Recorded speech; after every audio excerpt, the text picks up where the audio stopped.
Hello, welcome to Beachview, our podcast about all sorts of things and stuff. Yes, and today we're doing the second half of the Taylor Swift album, The Tortured Poets Department, and we have a special guest back again. Hi, it's me. I'm the problem. It's me.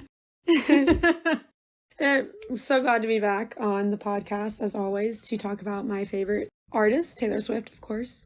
We're glad to have you. I'm not. Making me do this album more. It's a great album. It's really long. Yeah, well, I'm excited about going through the second part of the Tortured Poets Department album. Yes. Unfortunately, this album was a double album for some reason. The already more than an hour long album. And this is also an hour long, so... We can do it. I love that this album was a double album. It was quite a surprise, and it was a happy surprise for me. Well, I will say I did have insider that it was gonna drop the second set of songs. And Jen, I think I might have texted you that. You did. You were like, it's a double album. I was like, what? And then it actually happened. So my insider information was correct. Don't ask how I got it. It's just from Swiftie fans that I don't know how they know what they know, but they know. Dude, Swifties know all. I don't know how they do anything. Me either. They're a little bit crazy, and I guess I am a Swiftie too, but... Yeah. Well, there are different degrees of Swiftiedom. Yeah. So... I mean, no hate to any of the crazy ones, but I'm definitely not that girl that dedicates her entire life to streaming on TikTok every time she's on tour, like every concert she's at, and having like this huge like setup, like a gaming setup. It's just wild. Some people. I mean, make your bag, girly. Yeah, everybody's got their thing. Like, I admire the hustle. Right. This is not relevant to the album. Okay, all right. Well, let's jump into it. Okay, so I want to get like overall thoughts real quick. Brenna, what did you think of the second half? So of the second part of this album, there are so many songs on here that I absolutely love, that are probably some of my favorite songs. But then there's also a couple songs on here that I truly like. I hate to say it, that I skip, because they're just so... But yes, but not because I don't like them, but because I love so many of the other songs so much that like I just want to listen to them on repeat. Like, yeah, I get that. But they're still good. Yeah. Yeah, for me, I still wouldn't, like, I don't really like this album, but I do think it's better than the first half, just because it's, the genre, like, influence it has are stuff that I like more than the first half. This has, like, it's a lot more guitar focused, it's got some, like, folk stuff in there, like some folk pop, and some more, like, of that direction, but my problems with it are still the problems I had with the first half, which is, like, I don't like the vocal performance. Like, it's just something about the way she delivers her lines and writes her lines for that delivery that I don't care for. Personal preference thing. It's too long and unfocused again. Like, she should have taken the best of this and cut the rest instead of making it this whole huge mess. The lyrics, not great again. Better in the second half, I think. But still, there's some really bad lines. Well... I'm glad you found some positivity. Yeah, glad you found some positivity there. It's okay to have an opinion and be wrong, though. But no, I see a lot of people say that it's too messy, but I think that we've talked about this in the last one. I think that was the purpose of this album. It wasn't supposed to be like this perfectly wrapped up bow finished product. It was like, here's all this crap I went through in my life. Here's how I dealt with it. Here, you listen to it. Maybe you can relate to it. Maybe you won't. I don't care. I had to release this and get this out of my system. Yeah, like we said before, like I felt like this was like, let me get this all off my chest. I like that it's messy. I like that it's a double album and it's just like a stream of thought kind of thing. And I liked it. I enjoyed the second half. There were a couple of songs that, like, when I first listened to it, I was like, not my favorite. But, like, over time, like, things just grow on you. And now I'm like, oh, I like all of these songs. Some of them are real sad, you know? Kind of like, I think I said before, like, I kind of had to stop listening to it after a little while because I was, like, getting depressed. But in, like, not in a bad way, but, like, in a kind of, like, okay, I need some like more uplifting stuff right now. Like, you know, but I think the second half like definitely gets you all up in your feelings again. And I mean, I liked it. I liked the emotion in it, I'll say. I agree. I mean, I'm fine with like messy and like stream of thought style. I think this is unedited, which is a different thing. Like, again, I keep hitting on this, but I really, really think this needed to be cut in half at least, if not more. Yeah, and I've heard people say that too, like other people say that. But I mean, I don't know. I like having a lot of music to choose from in one album. Me too. Like I don't care that, you know, it needs to be edited. I'm just like, give me more product, you know? Like, yes. That's kind of, yeah, but I get what you're saying, though. I understand. All right, y'all want to get into the song by song? Yes! Yay! Yes! Okay, so I numbered these, like, starting at 1, just because I didn't know how many songs in it was, so...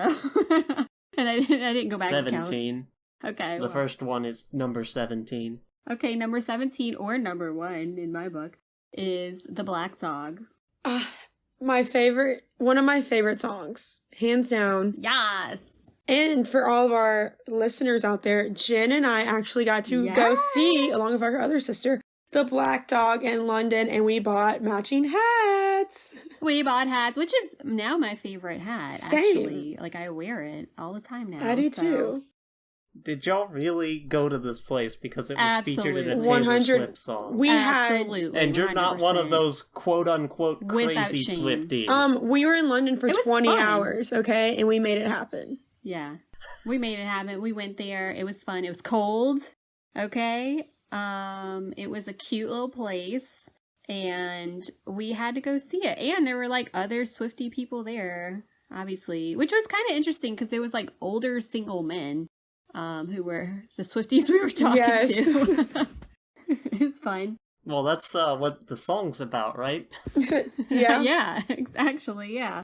So it was cute. I like how they, like, paid homage to the song, like, at the Black Dog pub. So it was cool. Like, they had some, like, quotes up and stuff, and obviously probably have been making a killing selling merch.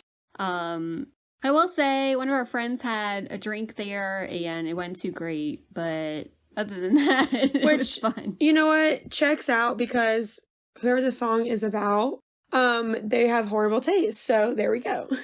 Yeah. Yeah, it checks out, yeah. No offense to the Black Dog. Yeah, no offense to Black Dog. But people. Anyways.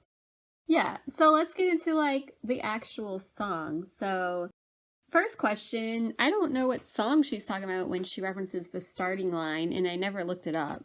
Does anybody know? Apparently it's a band. Yes.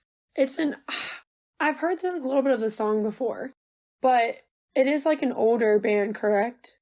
According to Wikipedia, the starting line is an American pop-punk band formed in Churchville, Pennsylvania in 1999. Oh, cool. Okay, well, good reference. I like the music and the vocals here, and I really like the emotion, like, toward the end of the song that comes out. Yes. I feel like in the end it was so raw, that last little breakdown moment she had. Yes. And have you heard the voice memo for the song? No. Oh, you have to listen to the voice memo of the song. It's insane. She originally had it titled Old Habits Die Screaming. And I honestly, like, this song is one of my favorites off the album, which I say that about a lot of the songs, but this really is. I love in verse 1, I feel like she's so relatable in verse 1, talking about, like, how you should share your location with me and you forgot to turn it off, and I watch you walk into some bar. Yes. And literally stalking, but okay. Okay, but no, it's not stalking. No. I mean, I am morally opposed to tracking technology. So. we know that, but this is like what's real in today's day and age. Like, if you're in a relationship with someone, oftentimes you share. Yes, and I think you shouldn't do that. Okay, well, tomato. But this is like true. Like, people like share location, and at what point, like, do you turn it off? Like, I've experienced this before, where like I dated someone, we shared location, and then they didn't turn theirs off, and so then I'm seeing them at, like, when I look on to find where my friend is, and I see their location, I'm just like, like, how are you living your life without me? Hello? Yeah, right? Exactly. Yeah. I especially like the lyrics, how she says 6 weeks of breathing clean air. I still miss the smoke. Like, it's very, just like a lot of emotion there. And I think like something that like you have experienced, and you know what I mean? Yeah. Like, you're like, okay, like I know I'm better out of the relationship, but like I still miss it. I'm still thinking about it. I can't help but thinking about it because I'm seeing your location, like that kind of thing. And here's my question about the guy. I love that bridge. And here's my question. Some people are thinking she's talking about, you know, a certain partner, Maddie here, and him smoking. But other people think she's referencing another one of her songs where she talks about like the smoke or like the lavender haze of it. And so I'm kind of curious to that, because to me, I don't think she's going to say like she misses like someone smoking. I don't think she misses someone smoking habits. To me, I really think it's like talking about. That's too literal. Yeah, and she's not usually literal. So I think she's talking about like kind of pointing back to lavender haze. Like, I just want to stay in this lavender haze, like talking about like this, you know, this could be reached, the smoke of it. I didn't take it like that. I took it to where like, because lavender haze was like, I think more of a positive thing. Yeah. Like, you know, might be naive, whatever, but like, I think it was more of a positive way. And I took this to be like, I'm out of it. I have freedom now that I'm out. Not necessarily freedom, but like, I see that it probably wasn't all good. But I still miss that badness kind of thing. Not that it's like bad literally, but like, you know, I'm breathing clean air now, but I miss the smoke. Like, I'm better off now, but I miss what it was, even though it probably wasn't the healthiest. That's how I took it. Yeah, that's true. I don't know. I mean, who knows? I mean, it seems like a pretty straightforward metaphor to me, but... Yeah. Yep. Okay, well... That's not a bad thing. That just, like, it's not... I think if it were a reference, it would have been more obvious. Yeah. Okay, well, maybe you're right. But I do like how, in a previous song, she says, like, I hope it's nice where you are, talking about an ex. And that's in Last Kiss, if you ever heard that song.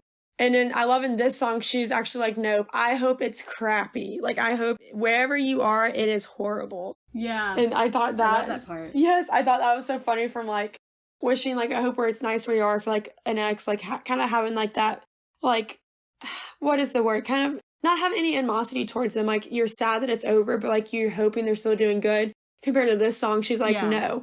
Like, basically, like, F you. F where you... I hope your life sucks. Yes. Yeah. Like, I don't like it that you're at this bar. I don't like it that you're moved on. Like, no, I hope it's crappy, because that's what you deserve. Yeah, I love it. Vindictive. I love it. Yes. Yeah, so, I didn't think this was the worst song on the album. I heard half of it. The piano's okay. I still don't think the lyrics in this one are good. I didn't like that it only picked up for 2 seconds. Like, as... See, I loved that. I like that. I don't know. I feel like if you're gonna do that, you need to do it for longer. See, I liked it because it was like a shift in emotion right there, you know? Yeah. Yeah. But I see what you're saying. Mm-hmm. I think it's either you love it or hate it. Well, I heard the pickup and I'm like, oh, is this gonna is this gonna get going? And it didn't. You're like, nope. Yeah. Well, to me... It's a fun song. I like it. Yeah, and to me, though, if you were like... I don't know, this might be me just, like, really reaching and being so deep.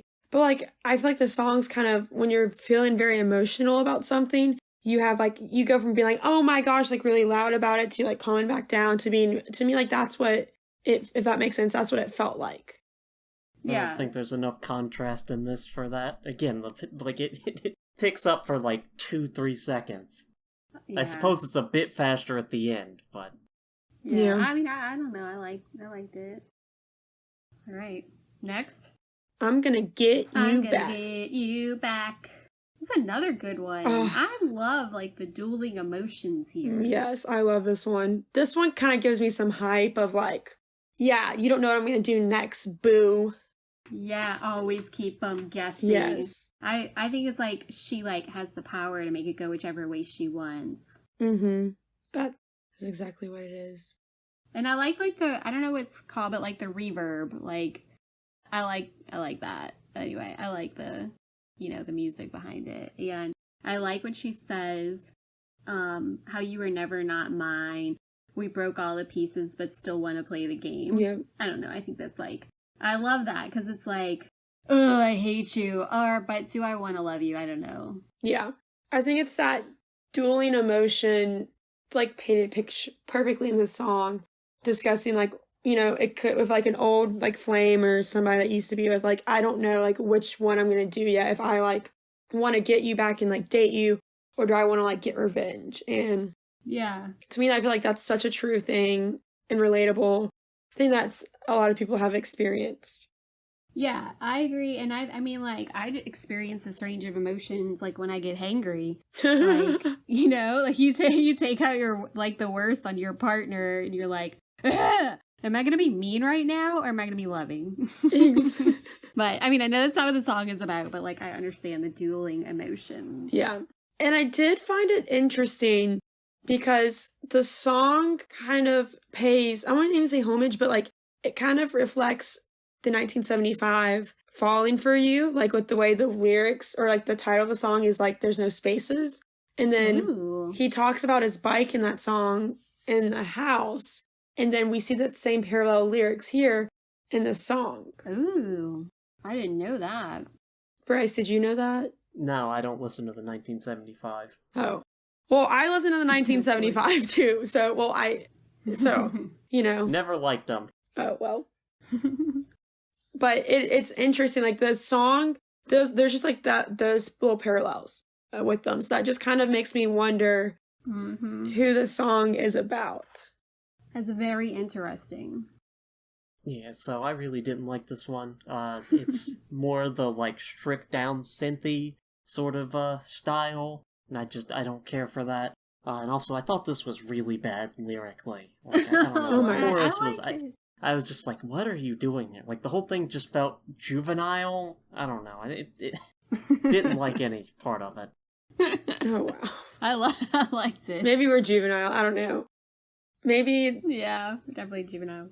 Well, I'm fine with juvenile just in certain contexts, and this didn't work for me, right? Like, a lot of emo music, for example, is really juvenile. Yeah. But, you know, Yeah. I feel like that works with the genre. This is just, Well, I really think Jen hit home on this. To me, it's about, like, her feeling like she has the power to make the next move and decision. In that. Yeah. And I think, like, that, I mean, let's all be real. Like, when you have power like that, it feels pretty good sometimes. Yeah, because you're like, dude, it's gonna be on my terms now. you Yeah. know? So that's what I got from it, and I liked it. I liked, you know, you might say juvenile. I think it's like more like raw. Like, Yeah. this is what I'm feeling, and I'm gonna give into this. Like, you know, I'm not gonna be like the better person here. I'm gonna decide like what I want to do. I'm gonna be selfish for once in this relationship, kind of thing. You know? Yeah. That's what I got. didn't like it. Didn't like it. I liked it. I liked it. All right. The next one, The Albatross. This is not, this song was not what I thought it was going to be. But not in a bad way. Just, you know, I got on Swiftie TikTok and saw some theories about the song, and I thought it was going to go a different direction than what it did. This one grew on me. Like, when I first heard it, I was like, I don't know if I like it. But then, like, now I like it. So, kind of interesting. And you kind of see those religious elements in the song as well. Yeah. And I think, you know, at first she's like, you know, people are warning you. She's there to destroy you. She's the death you chose. By the end, it's like she's embracing that she's the albatross. Yeah. The devil that you know looks now more like an angel.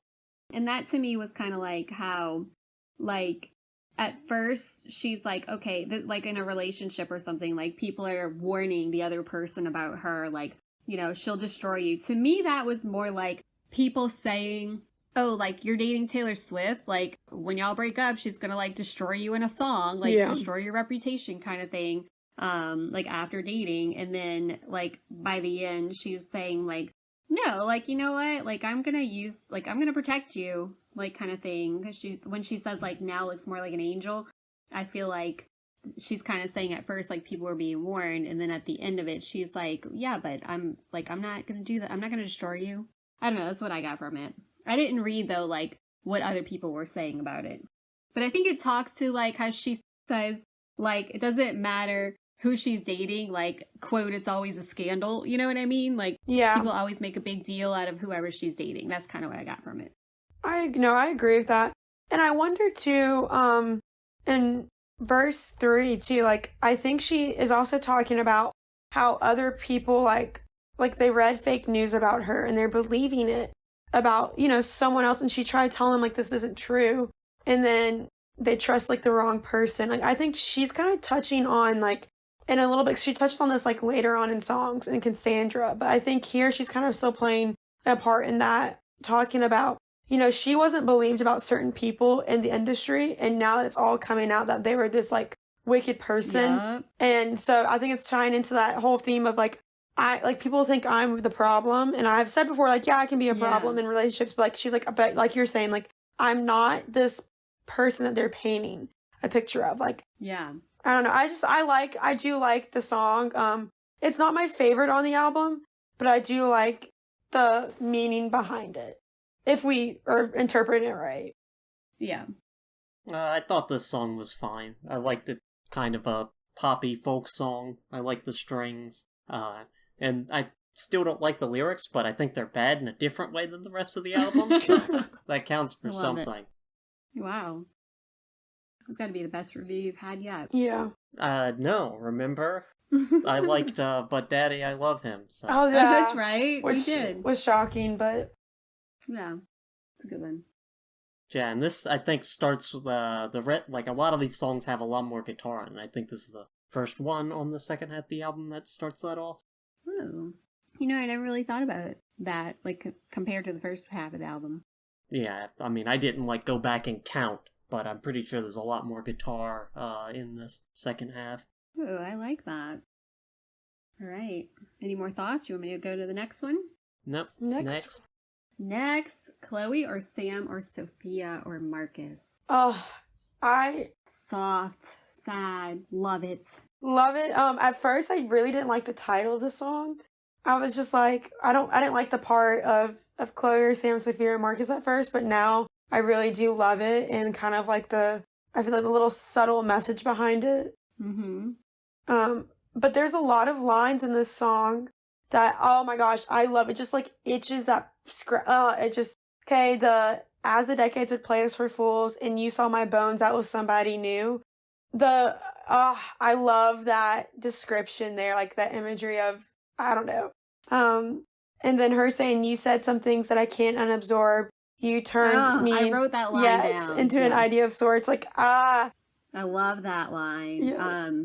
See, I wrote that line down because I thought it was bad. What? I love that You needed line. me, but you needed drugs more. I love it. You said some things I can't unabsorb. Like, oh, that's like, I love that. Anyway, I wrote down, if the glint in my eye traced the depths of your sigh, down that passage in time, back to the moment I crashed into you like so many wrecks do, too impaired by my youth. I love that. It's like poetic to me. Well, that part's fine. The previous one you were talking about didn't care for. So I think like this was kind of like saying that obviously like some past relationships may always leave you wondering. But how she talks about like that verse that I just talked about, like could be like before her fame. Like, is she wondering like, did her fame affect her relationships? Like, I don't know. It's just like a really thoughtful, like soft song. I really love it. Yeah, this song's fine. I like the guitar. I like the chorus. Yeah. And it's not the worst lyrically, but, you know, some of these lines aren't great. I also like that she says, so if I sell my apartment and you have some kids of an Annette Scarlet, will that make your memory fade from a Scarlet Maroon? Like it never happened? I thought that one was bad. But no, but the Scarlet Maroon part is talking about the song Maroon for Midnights. So it's connecting the song, so it's making you think, okay, are these two songs connected and is it about the same situation, the same relationship, the same person? Or is it just a theme that she likes to carry on throughout in the song? I like it. I don't care. You don't... Well...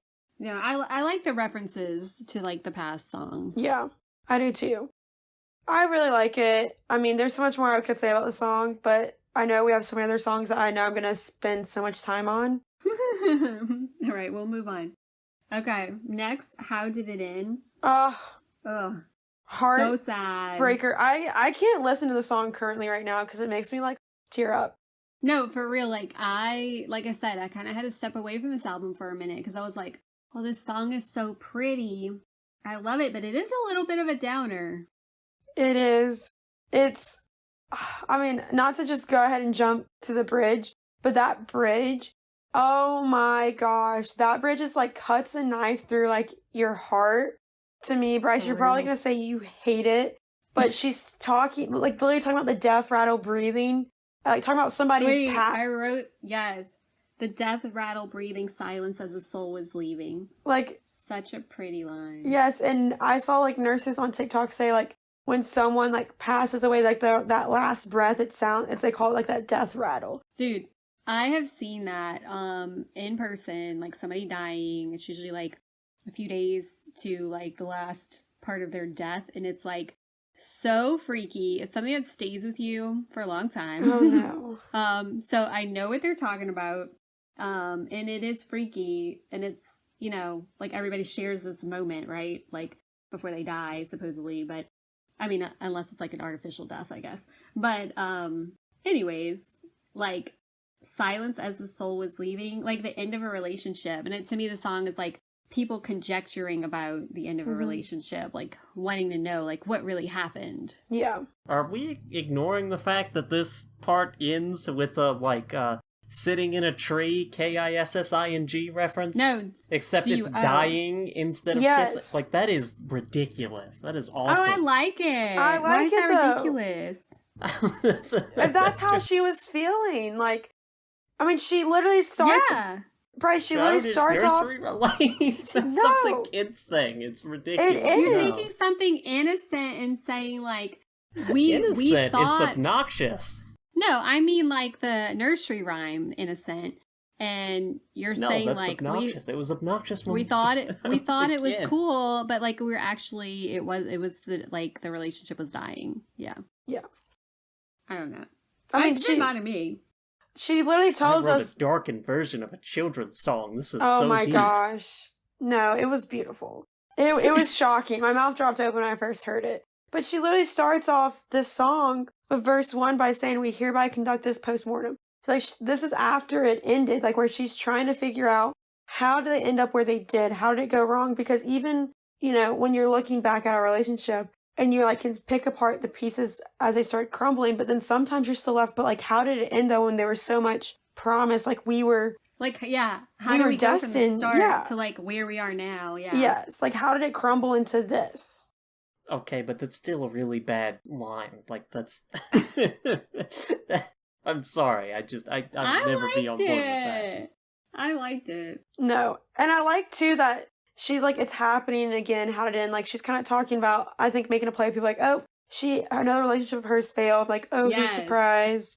And everybody's, like, talking about it, like, wanting to know, like, what happened?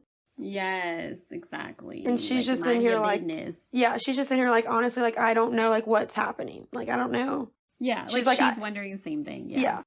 It's like in some way she does give explanation, like, we were blind to unforeseen circumstances. We learned the right steps to different dances. Like, she's, to me, it sounds like it was a relationship that started slowly growing apart and falling apart. And that they didn't realize it at the time that it was happening right before their eyes until later. It was like, oh, this, I mean, how did it end? We were on different journeys and we didn't realize it. Yeah. Yeah. Yeah. I think it's just so pretty. I don't know. But it is kind of sad. Like, you gotta be in the right mood to listen to this. Yeah, I mean, I don't even dislike this song. I just thought that one line was so bad. I just hate that. Yeah, but I like this kind of like 2010s piano pop song. I feel like that's sort of the style there. I like when the guitar comes in. The lyrics aren't bad in this one, you know. So definitely a high note on this 31 track album. But high note. It's too many songs. Well, I personally, not that it matters, but I think that song is about Joe, definitely. Yeah, I feel the same because it was like a long relationship. Yeah. Yeah. Well, I know what you're going to say about this next song, So High School. Yeah, I know you're going to hate it, Bryce. So you want me to just go ahead and get into it? Yeah, I really do. It's weird. It feels like it's supposed to be like 2000s pop rock, because the guitar and that, it feels like the instruments feel like they would come from that genre. And I feel like that makes sense for a song titled So High School, that's meant to be sort of a nostalgic genre at this point. But structurally, it does not fit with that. Like, it's still a normal vocal delivery style, and there's way too many lyrics, and it's just, like, bloated. So, I don't know. It's a weird song to me. Okay. But I didn't hate it, so. Didn't hate it. Okay. I will say that I like it. And I really, okay, so everybody thinks this is about, Travis Kelce. Yeah. And, like, the way that, she feels in this relationship, kind of like going back to, like, first love type of thing. I think, like, experiencing that emotion, like, for the first time. And I feel like she's saying, like, this is how I feel. Like, she's kind of got that, like, euphoric kind of feeling, like, at the beginning of the relationship kind of thing. And I like this song. It's super catchy. And I like how she says, "Are you gonna marry, kiss, or kill me? I'm betting on all three." Like, I think it's a happy song. It is. And I think you really hit it home, Jen, of the song. Like, it really is talking about people, like, she's saying their relationship's so, like, youth and stupid. I'm like, no, she's saying, like, their relationship is, like, that innocent high school love, like, where it's, like, a little bit child's play, like, where, like, you want to find them in a crowd of people, but then, like, you get so nervous and excited to see them that you want to hide from them. Yeah. And I love the lyrics that point towards Travis through this, like you said, "Are you gonna marry, kiss, or kill me?" Like, he was asked in an interview, like, years ago to play that game, Marry, Kiss, or Kill, and Taylor Swift was one of the people that was in that lineup. Yeah, but I think, like, with like your high school relationships, it's like can be all consuming. Like, I think that's like in a good way. Like, she's saying this about her relationship now. And I do like, "I'll drink what you think, and I'm high from smoking your jokes all damn night. The brink of a wrinkle in time, bittersweet 16 suddenly." I just love that little chorus. Yeah, I like it. Yeah, I just couldn't get over the fact that, like, musically this sounds like it should be a 2000s pop song, but then structurally it's just an entirely different thing, and that just really threw me the whole song. It threw you. Well, maybe that's the point, because that, when she was in high school, like, right? If she was in high school, it was probably early 2000s. Like, I get the pulse. It's like, the kind of thing. Like, again, I said it's appropriate for the title and the feeling. I just, the song starts up and I expect something different. Yeah, I get that. Also, Truth, Dare, Spin Bottles, You Know How to Ball, I Know Aristotle, Brand New, Full Throttle, Touch Me While Your Bros Play, Grand Theft Auto. It's really bad. Like that. Embarrassing. I think it's supposed to be like immature though, She does it better on the rest of the song. Like, none of the rest of the, like, these lines I listen to and I'm like, ugh. I think it follows the theme, and it also follows, I think that's a hidden message. Like, there's something, like, I don't know. I think that, like, she's, throughout the song, it's supposed to be a high school theme song, kind of, where it's, like, immature. Yeah. Yes. Do you think that's certain just things. A bad line. But, like, she's also, like, talking about different parts of their relationship. So there's obviously some background story. Because at the concert when she played that song, he literally blushed at that part. So obviously there's some type of story there that we will not know. There's some kind of story. Yeah, probably where they were, like, around friends, whatever. So, yeah, I think there's like a reference there that we don't know. Oh, well, see, I just assume that's, like, the kind of thing high schoolers do. Yeah, but I think that's what she's saying. Like, she's so giddy in this relationship, like, after being, like, shouldn't say this in the song, but, like, after being heartbroken before, and, like, she's enjoying the feeling of this, is what I'm getting. Yeah, wow. All right, next. I hate it here. Okay, so at first I was like, maybe not the best lyrically, but now, it's the like, worst I sing lyrically. it all the time. No, I legit will, like, I will be, like, on my, like, 5th Zoom meeting of the day, and I'll be like, I hate it here. So I will go, yes. Yeah, that's relatable. Me when the children are torturing me at work. I think I hate it here, so I yes, for real, this song like flits through my head like all the time, which probably isn't good for my emotional stability, but at the same time, it's very fitting. But I like how she says like about going to a secret garden in her head. Like, to me, that like that's a reference how she escapes mentally, obviously, but like that was a book that was really popular like when we were kids. So I think that's like kind of a reference to that. Oh, really? In a movie we were younger. Yeah. Oh, I didn't know that. I thought she was referencing, I guess because generationally that makes more sense. Yeah. Because I thought she was referencing like Folklore and Evermore, because she's like claimed that she wrote these like, you know, stories during, but that makes more sense now. Well, I mean, it could be both. Like, The Secret Garden was, it was like the first like novel length book that I read. And she's a little bit younger than me, but like the movie came out after that. And it talks about like having a key and stuff. And that's like a reference to that story. But I thought that was kind of cool. Just because that like is nostalgic for me. Yeah. But yeah, that's like a classic book now. But yeah, I definitely sing this song all the time now. And you know, like I always do this though when I first listen to an album. Like there'll be certain songs that I'm like, I don't know if I like that song. And then like the more I hear it, like the more I like it. Like things really do like grow on me. So I like it. And I think she really is kind of talking about, I mean, in my opinion, I think she's talking about how like sometimes like fame can be horrible. Like she's put on a pedestal and she's like in the public eye. And, you know, it's like she can't make a move without people like judging her. Like she can't date people without people saying like, oh, you shouldn't be with him because of this or that.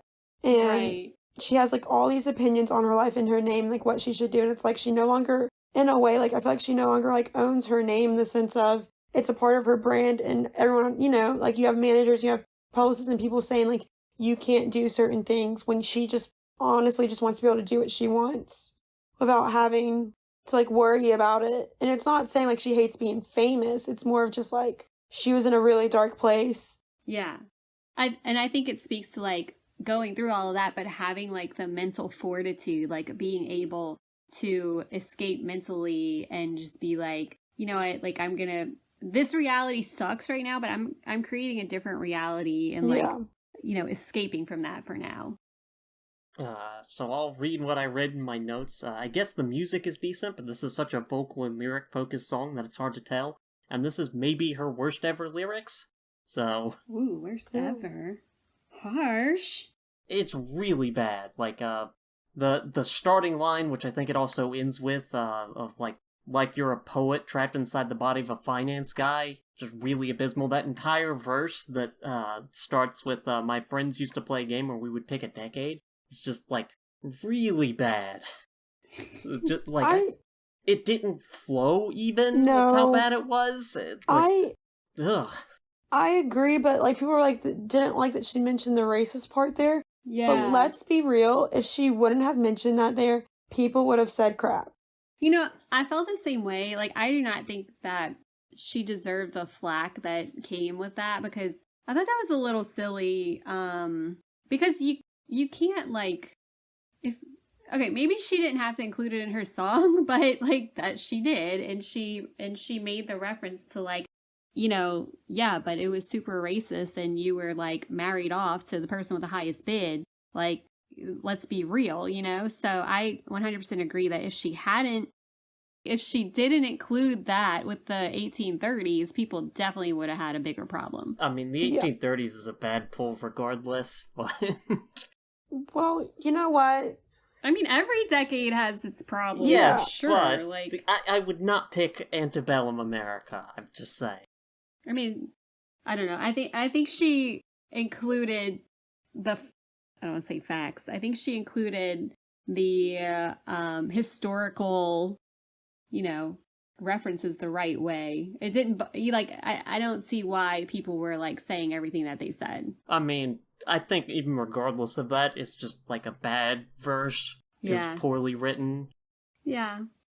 This whole song is constantly, like, why? It's really bad. I mean, like I said, at first I was kind of like, trapped inside the body of a finance guy. Like, I don't know. But like it just grew on me. I don't mind it now. I like it. It's catchy. Don't like it. All right, you want to move on? Yeah, I'm interested to see what Bryce thinks about this next one. Yeah, this one is loaded, okay? Thank you, Amy. I thought it was boring. Boring. Boring? I thought it was Yeah, boring. scandalous. You know, every time we do Taylor Swift, I put boring on most of these songs. This one fares a bit better in that regard, actually. I think Julia this is says the F you least in it. boring per tracks. What? I love this. It's like this is a message to some very specific haters. Well, apparently it's stylized to spell out Kim, but I didn't get that. Like, this doesn't seem to be about Kim Kardashian. It seems Thank like you. someone she knew from her hometown. Thank you. It would make sense for it to be about Kim, but she literally says in the song that, so I've changed your name in any real defining clues. And one day when your kids come home singing a song that only us two is going to know is about you. If that was the case, she would not spell out Kim in the song. I think to me, she's trying to put the song off as Kim, so it's the real person doesn't get discovered of who it's actually about. So I could go both ways with it. Yeah. And it could be about both. Honestly, it could be about both. Yeah. But I really like the message here. Like, while you're trying to take me down, I was rising. And then, like, you know, she's like basically like angry at first, and then by the end of it, she says thank you because like she healed from it. It fueled her to more greatness. So I think it's all good. Agreed. And I love that she says, I built a legacy that you can't undo. Like, Yeah. no matter what you try throwing my way, I continued to, like you said. And you know what? I like the song. I like to dedicate the song to all of my former high school haters. All the haters. Thank you, Amy. Yeah, let's do it. You guys suck. Yeah, y'all suck. Y'all continue to suck. Yep. We're building something here. Yeah, I like it. I don't know, it's boring musically, and like Oh. Taylor Swift doing a diss track didn't really work for me. Like a specific diss track, I don't know. But it's not, but I don't think it's like a diss track. It's like, It's a diss track. you try to take me down and I'm still here and I'm better for it. Yeah. It's like finding her power, you know, realizing her strength and moving on. It's like about one person, and it's the best revenge is living well sort of deal. I don't know. Yeah. I didn't care It's for just it. like, you can't take me down. Like, you can't, it's not saying like, you know, but I mean, okay, it's partly a diss track, but I like how she talks about like a spray tanned bronze statue. Like, I thought that was funny. Yeah. Because like, that is so something like you would use to make fun of somebody. So Exactly. a bad spray tan, I will say, because I've had good spray tans. But anyways, yeah, I liked it. Let's go to the next one. Y'all ready? Yep. I look in people's windows I look in people's windows. like I'm a deranged weirdo. Are we singing now? No. Yeah, Is that obviously. what we're doing? I mean, we always sing, so. But yeah, what did you guys think of this one? It's fine. You said it was fine? Yeah, I like the guitar. Taylor, if he says it's fine, that means it's great in Bryce language. Good job. Okay. Seal I of have approval. called songs great on this podcast. You have, you yeah. just don't listen to Few it. and far between. Oh. That's Well- not few and far between. We've had albums where I'm like, every song on here is great. Okay, well, not Taylor. Not Okay. Taylor Swift albums, no. To be honest, guys, I didn't like this song at first. Like, it wasn't my favorite, but Same. when I listened to it, I was like, it did get catchy. And I do like the message behind it of, Yeah. like, kind of, I mean, I've related to the song before, like, not Yeah. where I look in people's windows, but if I'm, like, if I'm in downtown Toronto, or I'm in, like, in an area where, like, I could run into someone, like, I'm looking around to see if Yeah. I could find them and see them. And, like, just to, like, you know, see them one more time, like, what would happen? Like, would we talk? Like, would it start Yes. something up again? You know, I feel like people have been there before.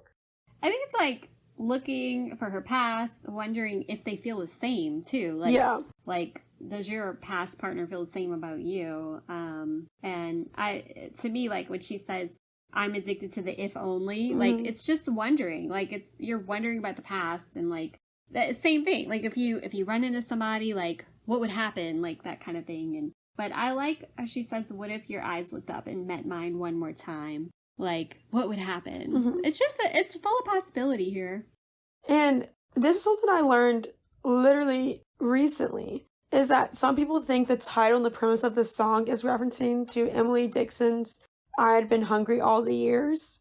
Because apparently in that poem, like, she talks about life being, like, outside of a house and looking in through a window. Like, longing for a connection, longing for that person. So, like, it would make sense because, you know, people, like, she's constantly, like, referencing literature and things in the past. Like, she's such a smart, intelligent person and very, I mean, to be honest, like, if you look at, like, looking at, like, singers and, like, artists, Taylor Swift would be, like, the English teacher, hands down, out of anyone else, like, in the industry.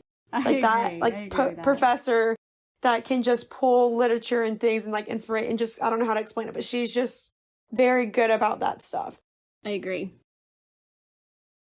Yeah, I don't listen to that song as much as the other, but... Yeah, I sometimes skip it, but it is catchy. Yeah. So I'm not gonna say I hate it. I actually like it, but like I don't always listen to it. So not my favorite on the album, I'll say.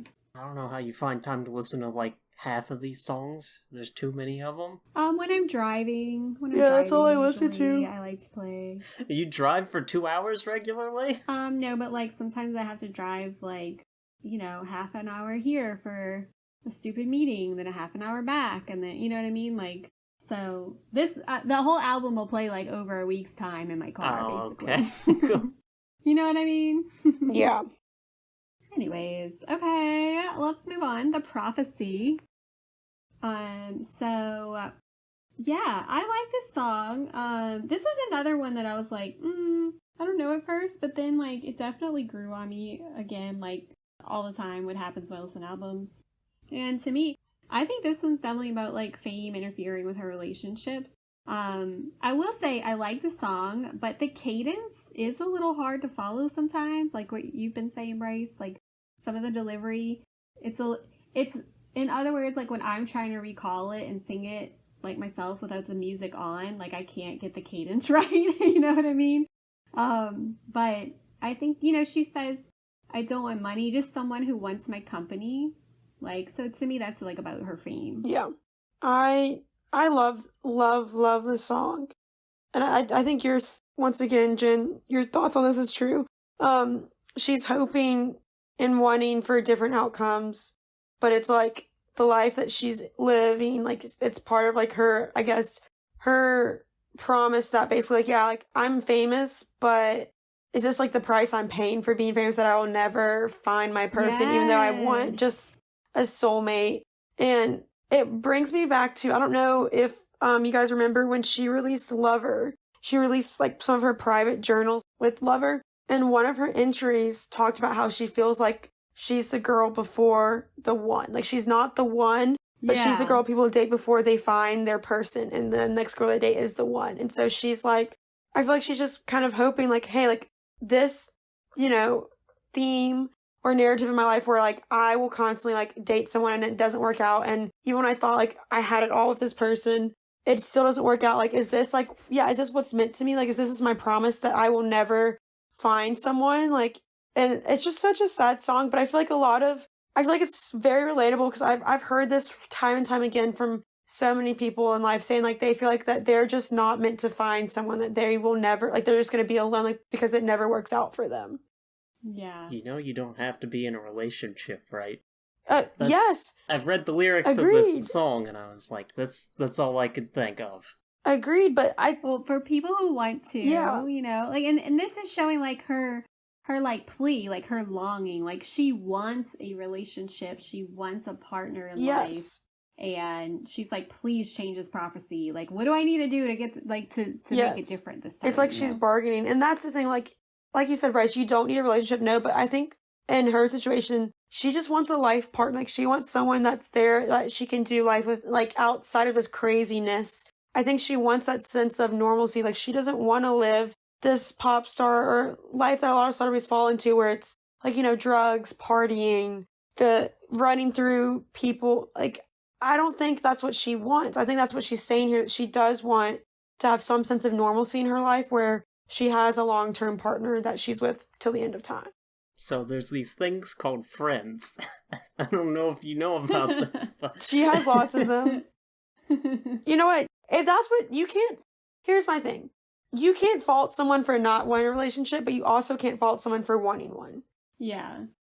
Everybody's different. I have a lot of complicated thoughts on this that would be too long to get into. Well... This isn't the worst song on the album, just, I don't know. I wrote that in my notes because I'm listening to it, looking at the lyrics, and I'm like, hey, you don't gotta be in a relationship. No, but if that's what she wants and that's what she's longing for, I think it's kind of like feeling that emotion. And like people have said, like her friends have said, like it's amazing how she can play a concert to like this sold out crowd in this huge, huge stadium in like a major city. And then, like, come over and, like, be completely normal, like, she didn't just do that. And, like, so it sounds to me like that, just based on those types of accounts, that she does her best to having normal life, quote, normal life. Yeah. You know, everybody's normal is different. But just to have a normal life and, like, change the course of, like, don't let the fame get in the way of my relationships is what I took from it. Mm-hmm. So Exactly. Okay, anything else to say on the prophecy? I think we covered it. Love the song. Loves it. Okay, let's move on to Cassandra. This used to be one of the songs that I skipped. What? I mean, I like it. I do. I like the message behind it. I feel like she did a lot of, like, biblical and religious references throughout this album. Yeah. So, okay, y'all. Let me get into this. So, to me... Okay, this is about being, like, villainized, like a witch hunt, right? Yep. When it, like, wasn't the truth. Yep. So again, that kind of is, like, the reference to, like, the Christians, like, persecuting the pagans, right? Yep. But I think when she talks about, and I've seen a couple of, like, people saying that, like, this is about Scooter Braun, but... Oh, really? I thought this was about the Kim Kanye I got thing. the Kardashians, because she says... The family, the pure greed, the chorus line, all said nothing. She references snakes, too. Yes, snakes. Okay, Kim K. Okay, Kanye, the chorus. Yeah. Like, Kanye, the family, the greed, like, what people say about the Kardashians. The Christians, like, Kanye's whole Sunday service. Like, I thought, and it could be about both, it could be about everyone. But I liked the theme of this, because it was kind of like, you know, do you believe me now? Like, y'all tried to persecute me. I was villainized. And, like, look who was right in the end. Like, y'all should have believed me the first time. Yep. Period. Yeah, period. And so not only does she have, like, those little, like, mentions of that, historically, people think she's using the story of the Cassandra of Troy, the princess, who was cursed by her ex-lover. Was it Apollo? I don't know the story. I just know Cassandra had prophesized whatever and nobody listened. Yeah, so I love that she has a song after the prophecy. Yes. Yeah. And again, the references. I love the references she has. Yes. This is such an overdramatic reference for what it's about. I like it. I love the drama. Okay. Sign me up. It is, sure, but let's be real here. Like, once again, she is basically a poet. Like, some people say that she's like and I know Bryce's not going to agree with this, but, like, I'm not saying she is, but some people think she's like the Emily Dixon of, like, our generation, like, of this generation, and just, like, I don't know, I guess, like, the way she writes, she's not going to just always come out and say something. Like, she wants to have these hitting messages in me, and that takes a lot of, like, thought. Like, her mind, to me, is just so insane.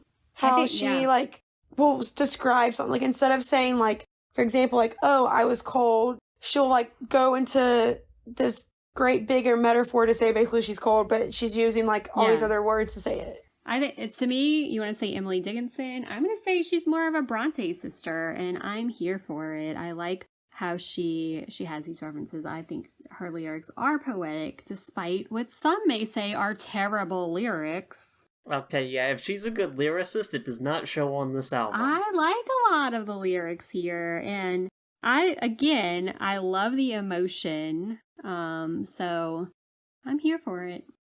Yeah, I felt like this was a Kim Kardashian, Kanye West thing, and I never cared about that situation. I especially don't care about it now that care. It's way over.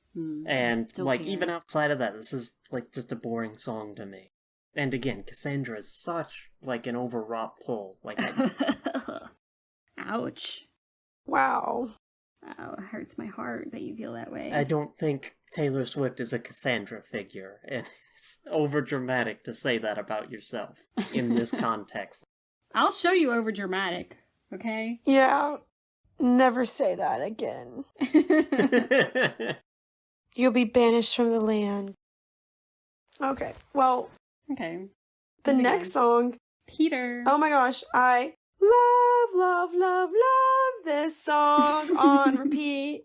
Okay, let me say, again, this one was not my fave. Wow. However, it has become, like, I really like this song now. I don't know what it was about it at first. I think it was like whole, like, you said you were gonna grow up. Like, I didn't like how that line was, like, those lines right there were. But then I started liking it. So, yeah, it just had to grow on me again. This song was one of my favorites from the start. But I think the reason why is, like, I've had a similar situation in my life, like, similar to the song. So I like, had, like, past me, like, related to it. Yeah. And that's why I loved it. And, like, one of my, I don't know, So I loved it for that reason. I think, like, you know, she says, promises oceans deep, but never to keep. Never to keep. Like, you have intentions, but then it never happens. Yeah. Like, this relationship, like, ended. They thought they'd find their way back to each other. Yes. You know, when they both went their separate ways, like, they felt like they were going to be drawn together again, and it just never happened. Yep. Like, that's reality, and sometimes it happens, and you have these deep emotions about it, and that's what the song is. And I love, she writes amazing bridges, but I love the bridge in the song when she's like, just the whole bridge, like, I won't confess that I waited, but I let the lamp burn. It's like giving this woman looking out the window, waiting for her husband to return from war. Yes. And I love how she said, with your feet on the ground, tell me all that you've learned, because love's never lost when perspective is earned. That line, oh my gosh, like, to me it's saying, like, no matter how much time has been apart, like, if you change, if you grew, and your perspective now is different, like, the love that we had and the time that we lost, like, that's not lost, because really, like, you grew into this person that you needed to become. And so basically she was saying, like, even if you came back years later, like, but if you were changed, it would work. Yeah, and, like, every relationship is formative in some way, so... Yeah. Yeah. Yeah, so these last 4 songs were all kind of slow, ballady songs. Yeah. And like, you know, after, like, an already long album, I'm listening to these and I'm like, these are all boring. She should have kept one and cut the rest. Stop! No! I will say, when I read the titles, I thought this was going to be about Saint Peter, not Peter Pan. So well, that's not really, like, that's an observation more than anything else. Oh. She mentions Peter and Wendy in her song Cardigan. So once again, is that talking about the same person, or is that just another theme that she likes to have reoccurring? Always keeps us guessing. And it makes sense because, you know, Peter is the leader of the Lost Boys who never grew up and went on adventures. And she says, like, words from the mouths of babes. Like, we were naive to think that, but... Yeah. Yeah. And I just love the picture at the end when she says, like, of the bridge, the woman who sits by the window has turned out, like, basically saying, like, she gave up hope. Like, it's okay, like, but I don't know, I feel like in a way, part 2, like, she's also, like, asking them to forgive her for not waiting and for moving on. Yeah, and I think, like I said, there's a whole range of emotions here, and I feel like, you know, again, it's very relatable to what you go through, because you can even, like, yearn for a past relationship, but also, like, give up hope on it and know that it's not going to happen. Yes. You know what I mean? Yes, exactly. I think she captured that emotion perfectly in the song. Yeah. I didn't like it. You didn't like it, okay. Well, whatever, hater. I'm gonna say the same thing about the next 3 songs, too. Oh, no! Prepare yourself for that. Hater's gonna hate. Okay. The Bolter. Behind her back, her best mates laughed, and they nicknamed her the Bolter. I like the song is, I don't know, something about the chorus. Yeah. Like, I like how she sings it. Me too. It's cute. I like it. So I think she's talking about Maddie Healy, but some people have said she's talking about Joe here. Really? Or Harry Styles. Or Calvin Harris. I kind of took it as she was talking about, like, how her relationships, like, end because a lot of times, like, she ends up, like, self-sabotaging or bolting, like, leaving. And, like, that's how I took this as, like, okay, like, even if she's in, like, an on and off again relationship with somebody, it always, like, ends the same. And her friends, like, she always has my friend that nickname her the Bolter. Like, they're laughing that, like, about it. Yeah, basically, like, to me, it's like she's the unreliable narrator. I don't know if I'm going too far with that, but that's how I see it as, like, okay, she's the girl in the relationship that, like, she's gonna bolt before it gets, like, when it starts getting south or bad. But I kind of took this also to be like, that's what they call her, that's what they think of her. But she mentions, like, taming the bear, and then, like, she calls him a cad, and I, like, that's, like, an English, you know, insult. So I kind of, that's why I was thinking, like, Maddie Healy. Oh, yeah. And I think it's more about, like, knowing when it's time to run, and it felt like a relief to leave. So I think, like, to me, she was saying, like, yeah, they're laughing at me and saying I'm the bolter, but, like, you know, I knew when it was time to leave, and I have a sense of relief from that. Like, how she says there's escape and escaping, like, yep. You know, it's just kind of like, all right, I know I gotta leave, like, call me what you want, but, like, this is what I'm doing. Yeah, that's true. It's like she reads the writing on the wall. I mean, she even said in a previous song, you know when it's time to go. Yeah, so it could go either way, but I liked it. Once again, boring ballad sort of song. I don't really have anything to say about this one, so. I like the story of it. I feel like it tells a story, you know, like, I don't know, I think it's nice. I mean, back to, like, Jen, you mentioned that line in the bridge, there's escape and escape, and if you look at the whole bridge, like, she's talking about how she's not calling herself a hoe in any way, but some people might take it like that. Saying she's been many places with men of many faces. First they're off to the races, now she's laughing, drawing aces. None of its weight is changing, the chariot's waiting, hearts are hers for the breaking. She's, once again, I think, kind of like that same theme right there of Blank Space, like, hey, yeah, I've dated different guys. Hey, yeah, I've been different places with these guys. And it all ends the same. But, like, to me, it's like she's kind of making a joke about it still. Yeah, and I think she's kind of saying, like, yeah, I've had these experiences, I've run from them, but now I'm laughing because I'm drawing aces. Like, now I'm actually getting some good relationships here, is what I took from that. The chariot is waiting, you know, like, it's all good, like, now, possibly, you know what I mean? Like, I kind of get where, like, yeah, I've had this, but now I'm here, and I'm laughing about it now. Period. Yeah. All right, next, Robin. This is a song, like, I can never remember what song this is based on the title. Yeah. I don't know, like, the title, I don't know why, like, I have trouble, like, matching all these names with the actual song. But I really like the song. It's a slower, softer song, and I like, her melody and vocals here. And I think it's, like, kind of like the innocence of youth, like, yeah, you have no room in your dreams for regrets. You have no idea. Like, I like that.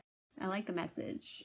Unfortunately, I don't listen to the song that much, but I do love how the chorus, I like how she sings, way to go, tiger, higher and higher, wilder and lighter for you. And I'm still, like, I can't for sure say, like, I mean, obviously, like you said, it's about a childhood and curiosity of childhood, but I don't know exactly, like, who it's about. There's different theories on it, and I feel like I haven't just explored it enough to know. Yeah, same. I don't listen to it all the time, but when I do, I'm just, like, singing along. Like, I like it. So I don't know why I don't listen to it all the time. I hope I never listen to it again. Oh my gosh! So harsh. Y'all talking about listening to it. It set me up for it. Well, we all have our opinions. Yeah, another boring ballad song. Another boring. I like it. I think I like the softness of it. Yeah. You say boring, I say pretty. Anyway, all right. The final song, The Manuscript. This is another, like, soft, sad song. And I can't listen to this one sometimes. Yes. What does it go in? So, I think she's, like, talking about planning for a future that never happened. Like, wanting to be older, but when it ended, like, reverted back to, like, finding comfort like a child. Like, it's just, like, you know, wanting to be in it and wanting to be different for the person that she's with. And then, like, when it ends, it's, like, total heartbreak. And, like, thinking now, like, maybe it wasn't the best or healthiest relationship. But then, she realizes she's in a different place of life now, or a different phase of life. So, and I think like at the end, she's like, the story isn't mine anymore. Like she's not that same person that she was, and she understands now. Yeah. To me, very telling. See, I really think that this song is about her relationship with Jake Gyllenhaal. Me too. Like now she realizes maybe it was more like grooming and not appropriate, you know? And yeah, because everything you said was so true, hit home. Yeah. And, you know, people saying that the manuscript is like, because she said for like All Too Well, like she made that film, like there's like that idea that it's like a book and like a story. And she is like previously said, like the song, like, once was so hard for me to, like, I couldn't make it through singing this at concerts, and now, like, I think of, like, us and my fans and, like, our memories of singing it together. And so, yeah, I think, like, it's, like you said, that's not my story anymore. I feel like she's saying, like, that the story of once was All Too Well is no longer the case. But I really think for her, like, that was a defining moment in her early 20s for her in that relationship. I think truly, like, I mean, if you want to look in psychology behind, like, your early dating stages, like from high school like to early 20s, like who you date can really have an impact on the rest of like your dating history and like your dating like approaches and your love, like it can really have a negative impact if you date someone, like if you choose the wrong partner. It's in those fundamental times. So I say like all those relationships are formative because it truly shapes your behavior, like you know, from then on. Which, you know, good or bad, it's gonna, you know, make you make different choices based on who your partner is, right? Yeah. So I love that this closes out the album, a long album, and this is the closer. Like, I feel like that it's the perfect song to close out with. Yeah. I don't know. I felt like this was too samey to the past 4 or 3. Yeah. By the time we hit that last stretch is just really a slog to me. So you're like slow having and boring. trouble getting through it. Yeah, and don't have much to say about them. So I like found so much emotion, and you're like, I have nothing to say. Well, here's a question: do you like the first half of the album better or the second half? I like the second half better. I already said that. Oh, yeah. I think. So when I first listened to it, I was like, oh, I really like the second half better. And then, like, as I was listening to it more, I was like, oh, wait, I think I like the first half better. Yeah. And then now I'm still like, wait, I think I like the second half better. It's very hard to decide. That's how I felt with Midnights when she did, like, the deluxe version and released those other songs. Yeah. At first, I like the second half better than the first. But then now it's like I go back and forth. This one, like, there's too many songs in the first half that I listen to on repeat. Yeah, but then I'm grateful for a lot of the songs on the second half. There's just so much emotion. The second half to me is like more soft, sad songs. But like in a good way. Like there's so much emotion that like I love listening to it. And I know I said this before, like I will like put this on when I'm driving because it just kind of like calms me. Like I find like driving in like traffic on the interstate to be like just overstimulating and stressful. So like I put these songs on so I'm not getting like road rage. And like I just love like singing along to these. There's so much emotion in them. I really like them. But again, like I have to step away and then come back to them all the time because I can't, like I'll start kind of getting depressed and I'm like, okay, yes, let's step away for a minute, and then I come back to them later and I'm like, oh, it's not depressing, you know. So it just depends on my mood. Yeah, it's just me. Agreed. Exactly. What's favorite? I know we kind of said this already, but like favorite song in the second half. Bryce, what's your favorite? Probably The Albatross. Okay. It's a good one. I think for me and Brenna, it's The Black Dog. Yeah, it's hard because I love The Black Dog, but then I love The Prophecy, then I love Peter, and then but I think The Black Dog might be the top, yeah. I think so. And like it's got the added benefit of like now when I listen to it, I think of like going to the Black Dog in London. Yeah. So it's like added effect there. Agreed. Yeah. All right. So any closing thoughts, y'all? I would like to reiterate once again, this should not be 31 tracks. This should be, I don't know, 8 to 16 at most. 8? What? 8? This needs to be edited. No. Oh my gosh. People release 8 tracks like for an Oh album my all the gosh. time, you know? I It's absolutely kind of sparse for an cannot. album, but it's doable. It's workable. Oof. She should have picked the best stuff, though, and cut the rest, maybe released it later as B-sides. Not at the same time as a double album. It's just... No. It's too long. It's, No. like, unedited. Even if the second half does fare a bit better, in my mind. I will say, like, other people I've read, like, online, other people share your sentiment. I do not share that sentiment. No. I'm like, the more the better. Like, give me all the unedited. I don't care. Yeah. Like, give them all to me. Exactly. I love the album. It's one of those albums that, honestly, there's a lot of relatable stuff on it. It was very raw, very intense, very emotionally depth that we haven't seen. It makes you feel. Yeah, it makes you Yeah. feel stuff. So I honestly, I can't wait to see what she does next. I do think her next album will be more light and airy, but I do love that she didn't like shy away or hide away from this emotional turmoil time period of her life. And I appreciate the art in that in itself. For sure. I'm here for it. Oh, I do have one final thought. So from previously, like, listening to the first half of the album and when we did it to now, I feel like some of my, like, analytical side of that album has changed from the first half. Okay. So I would honestly love to, like, go back and revisit the first half. Not obviously today, but, like, another time. I'm never Yeah, doing let's do that. I that. do not Let's want to do listen it. to Let's this do album that. again. I do not want to talk Yes. about it again. Let's listen to it 3 more times. Oh my Yes. god. What is wrong with you people? Yes. We're love it. Swifties. What do you expect? Yeah. No. Oh my gosh. Yeah, let's do that. Yeah, Yeah. I agree. Like, and we knew that. We said that last time we did it, that, like, you know, we need some more time to process. Yeah. When Yeah. we do, our what we say is probably going to change, you know? Yeah. I feel like we maybe shouldn't have done that like on the weekend it came out. I don't know. I liked, though, getting the, like, initial thoughts Yeah. down, you know? Which is why it'd be cool, Bryce, to do a second one on now that we have more time to Yeah. process. No, I'm not Yeah. doing it again. We're not listening to this again. We're Fine. never, Okay. ever getting back together. Never, ever, ever. Okay. Whatever. Alright, well, is that then, everything? That's Yep. everything. Alright, well, this has been Beachview. Thank you, Brenna, for showing up, I guess. Thank you for having me. I apologize for my voice.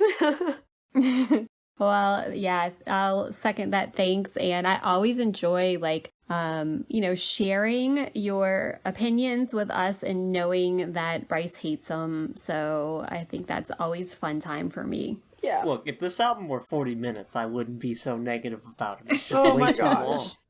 Okay. Haters But gonna anyways, Got hate. it. thanks for listening. This has been Beachview. Bye. Bye. Bye.